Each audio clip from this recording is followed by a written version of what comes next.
안녕하세요. 저는 은혜와 평강교회 송진명 목사입니다.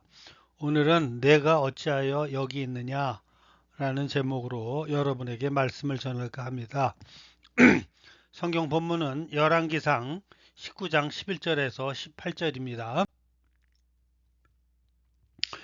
우리는 이미 옛날 북왕국 이스라엘에서 하나님에 대한 배신과 우상숭배와 악행이 극에 달했던 아합왕과 그 아내 이세벨 시대에 엘리야가 갈멜산에서 아합왕이 지켜보는 가운데 홀로 바알의 선지자 450명과 아세라의 선지자 400명을 상대로 참 하나님이 누구인지를 가리기 위한 대결을 벌린 일을 잘 알고 있습니다.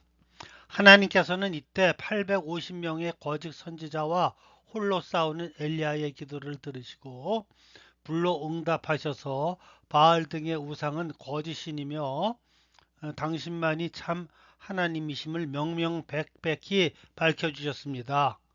그러자 엘리야는 갈멜산에 운집해서 있던 백성의 손을 빌어 바알의 선지자들을 다 잡아 없앴습니다. 성경의 인물 중에서 이 엘리야보다 더 담대하고 엄청난 일을 벌인 사람을 찾아보기가 힘들 것입니다. 정말 그때 엘리야가 보여준 결단과 용기는 대단한 것이었습니다. 그런데 사건 후에 엘리야가 보여준 모습은 우리를 무척 당황하게 하며 실망하게 만듭니다. 갈멜산 대결에서 패한 바알의 선지자들이 몰살을 당했다는 소식에 격분한 이세벨은 즉시 사람을 엘리야에게 보내 내가 내일 이맘때에는 반드시 네 생명을 저 사람들 중 한 사람 같이 생명과 같게 하리라고 보복 선언을 했습니다. 그 말을 전해 들은 큰 두려움에 사로잡힌 엘리야는 저 남쪽 유다 끝 땅끝으로 도망쳤고 거기서 또 광야로 들어가 하루길쯤 지나는 가서는 한 로뎀나무 아래에 앉아 차라리 죽기를 원하며 하나님께 구했습니다. 여호와여 넉넉하니 지금 내 생명을 거두시옵소서. 그만하면 큰 일을 했으니 이제는 자기의 생명을 하나님께서 거두어 주시면 좋겠다는 것이었습니다. 하나님께서 생명을 거두어 주신다면 이세벨에게 잡혀서 비참하고 고통스럽게 죽는 것보다 훨씬 편안하고 쉬울 것이라고 기대하고 한 강구였을 것입니다. 갈멜산에서 그 담대하던 선지자의 모습은 찾아볼 수 없는 것입니다. 그러나 하나님께서는 그의 기도를 들어주지 않으셨습니다. 하나님께서는 그에게 한 천사를 보내셔서 그에게 떡과 물을 먹게 하시고 힘을 내어 거기서 더 멀리 남쪽으로 40주 40야를 걸어 호렙산으로 가게 하셨습니다. 호렙산은 옛날 모세가 처음 하나님을 만나 발에서 신을 벗고 하나님으로부터 이스라엘 백성을 이집트의 학대로부터 구해내라는 사명을 받은 산이고 또 하나님께서 이스라엘 백성에게 주신 언약의 두 돌판을 받은 산인 시내산 바로 그 산을 말하는 것입니다.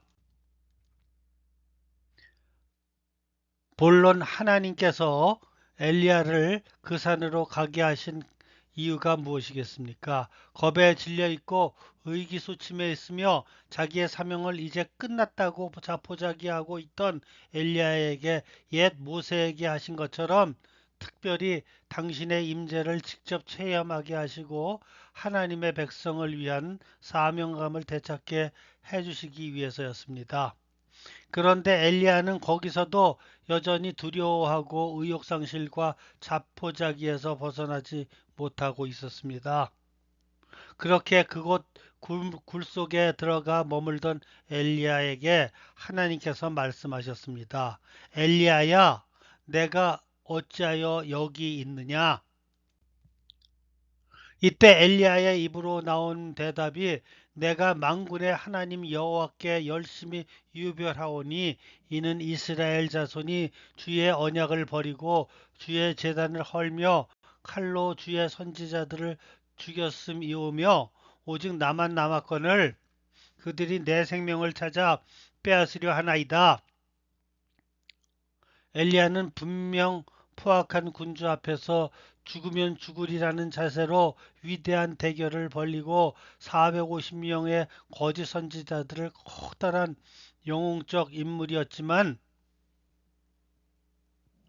그들을 처단한 호렙산 굴속에서의 엘리야는 전혀 딴 사람이 되어 있었습니다. 그는 분명 오직 하나님만을 의지하며 하나님께서 함께 하실 것을 확실하는 믿음의 사람이었는데 이제 그런 면모를 찾아볼 수 없게 초라하게 한 것입니다.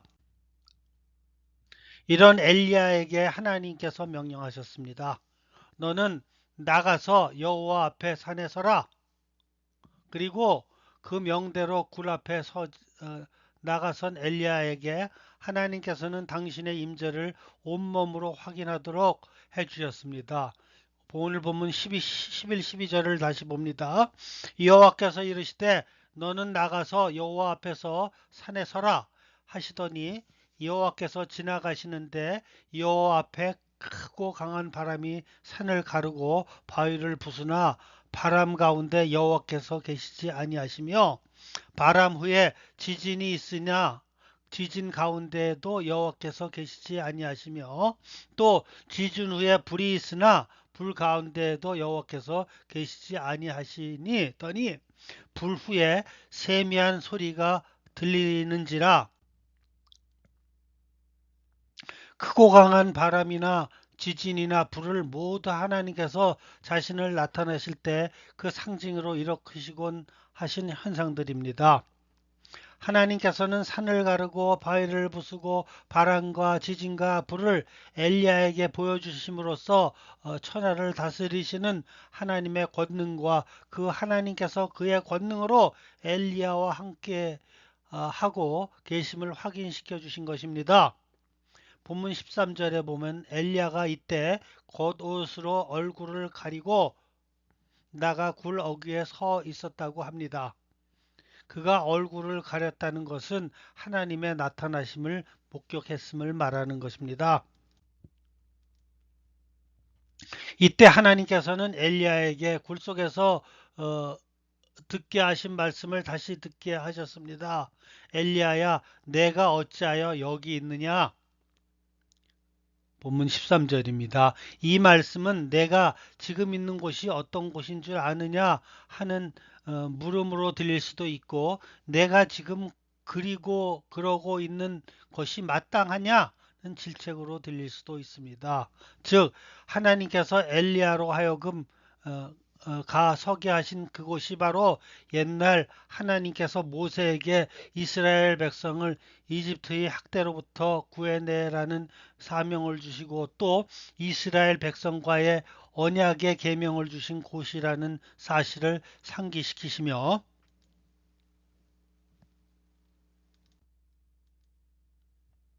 엘리야 또한 이스라엘 백성을 위해 중요한 사명을 하나님으로부터 받았으면서 왜 그렇게 나약한 모습으로 있느냐 하시는 질책의 말씀이기도 한 것입니다. 내가 이렇게 큰 권능으로 너와 함께 하고 있다는 사실을 왜 잊어버리고 두려움에 떨며 내 사명을 저버리고 그만 살겠다고 하느냐? 너는 아직 할 일이 있으니 일어나라 하시는 말씀인 것입니다.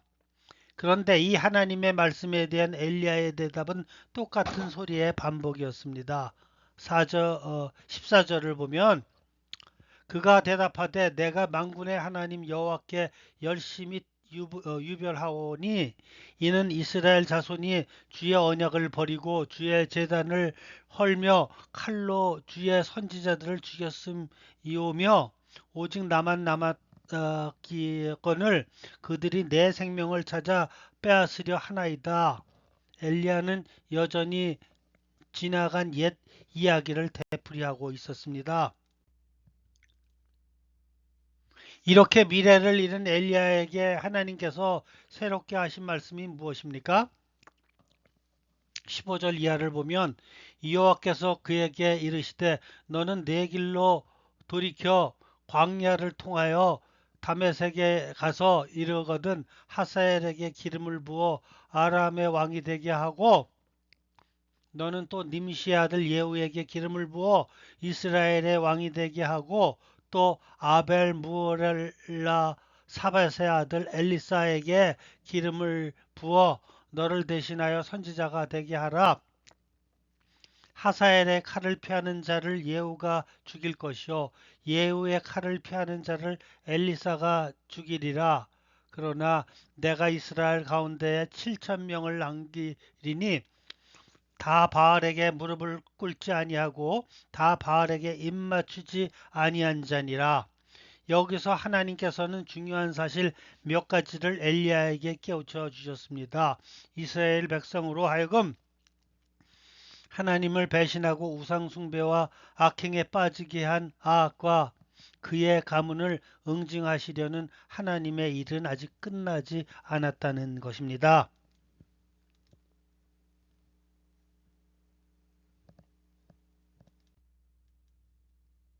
이스라엘은 칭취하시는 도구로 사용하실 이방 나라 아람의 왕을 세우는 일도 있고 아합의 집안을 멸문시키기 위하여 이스라엘의 다른 왕을 세울 일도 있으며 그 일을 수행하기 위하여 엘리야의 후계자를 정하는 일도 있다는 것입니다. 그리고 우상 숭배의 유혹에 넘어가지 않고 하나님에 대한 신앙을 끝까지 지킬 이스라엘 백성을 7천 명 남겨 주시겠다는 것입니다.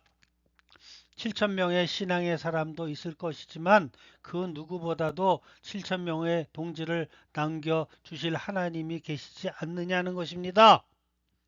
엘리야가 결코 혼자가 아니라는 것입니다. 하나님의 일을 혼자서 판단하고 낙심하며 절망하고 시리에 빠져 포기해서는 안 된다는 것입니다.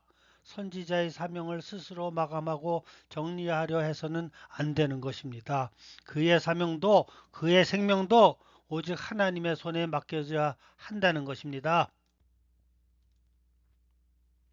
여기서 엘리야는 하나님의 선지자로서의 다시 살아 일어나는 힘을 얻습니다. 그는 곧바로 일어나 호렙산에서 내려와 엘리사를 만나러 갔고 그를 자기의 수종자가 되게 했습니다. 그리고는 다시 의로운 선지자로서의 사명을 용감하게 수행했습니다. 나봇이라는 사람이 가서 가진 포도원이 탐나서 비열한 방법으로 그 주인을 죽이고 포도원을 차지한 아방과 그의 악독한 아내 이세벨과 다시 맞붙습니다. 왕상 21장 1절에서 11절을 보면 엘리야는 하나님의 말씀을 받들어 사마리아로 아합을 찾아가 이같이 말했습니다. 내가 죽이고 또 빼앗았느냐? 여호와의 말씀이 개들이 나봇의 피를 핥은 곳에서 개들이 내 피 곧 내 몸의 피도 핥으리라 하였다. 내가 내 자신을 팔아 여호와 보시기에 악을 행하였으므로 여호와의 말씀이 내가 재앙을 네게 내려 너를 쓸어버리되 내게 속한 남자는 이스라엘 가운데 매인자나 노인자를 다 멸할 것이요 또 집이 느밧의 아들 여로보암의 집처럼 되게 하고 아히야의 아들 바하사의 집처럼 되게 하리니 이는 내가 나를 노하게 하고 이스라엘에서 범죄하게 한 까닭이라.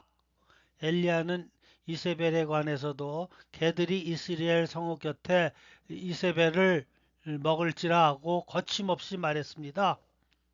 또 아합의 뒤를 이어 왕이 된 그의 아들 아하시아가 다락 난간에서 떨어져 사자를 병이 들자 이방 족속의 신에게 자기의 병이 낫겠는지를 물어보라.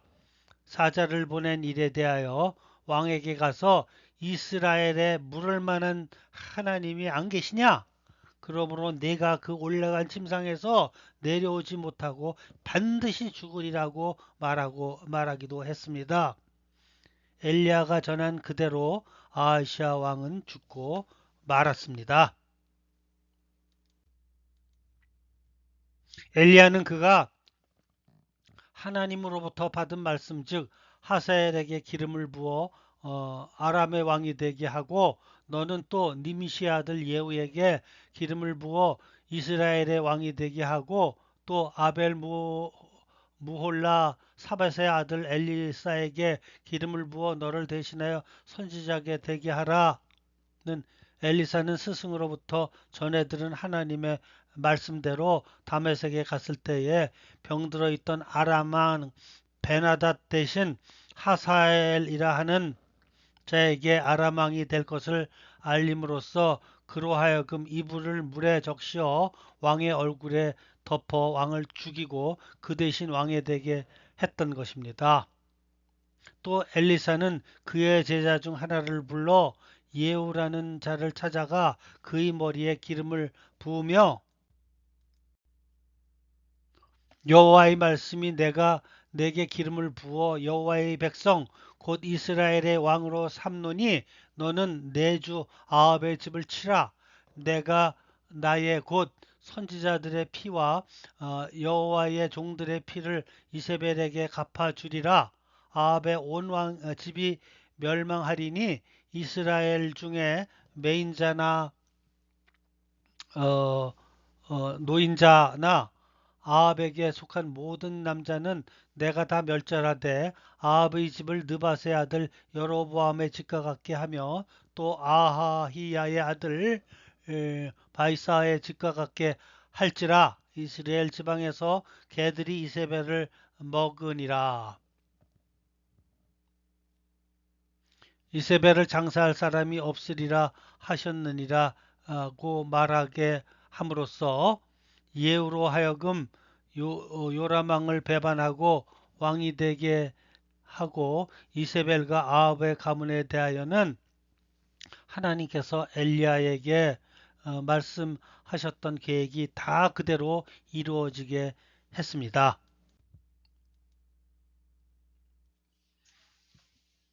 결론을 맺겠습니다.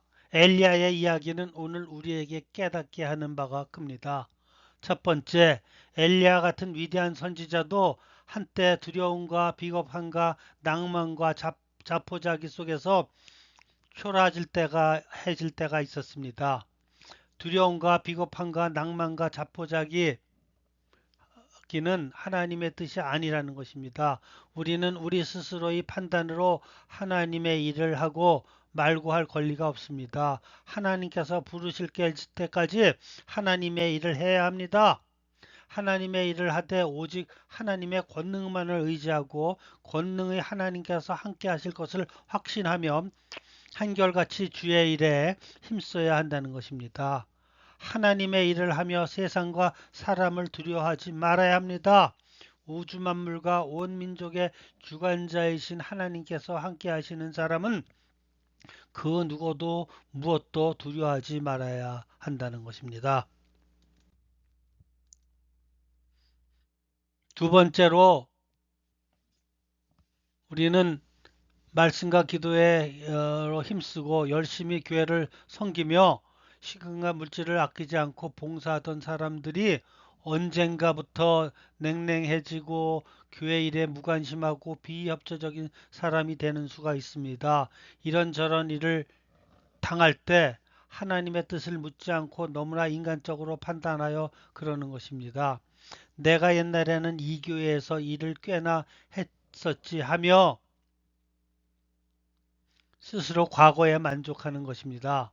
그러나 하나님과 엘리야에게 내가 어찌하여 여기 있느냐 하신 말씀이 오늘 우리에게 던져지는 하나님의 물음으로 들려지기를 바랍니다. 내가 어찌하여 그러고 있느냐? 내가 지금 신앙생활하는 그 자세가 마땅한 것이냐? 내가 왜 요새는 열심히 섬기지 않느냐? 네가 요새는 왜 바치기를 힘쓰지 않느냐? 내 책임은 아직 끝나지 않았다. 끝까지 충성해라 하는 하나님의 음성이 우리 모두의 가슴 속에 우리 가슴 속을 치기를 바랍니다. 그리고 그 하나님의 말씀에 각성하여 엘리야와 같이 다시 일어서는 우리 모두가 될 수 있기를 예수님의 이름으로 축원합니다. 아멘.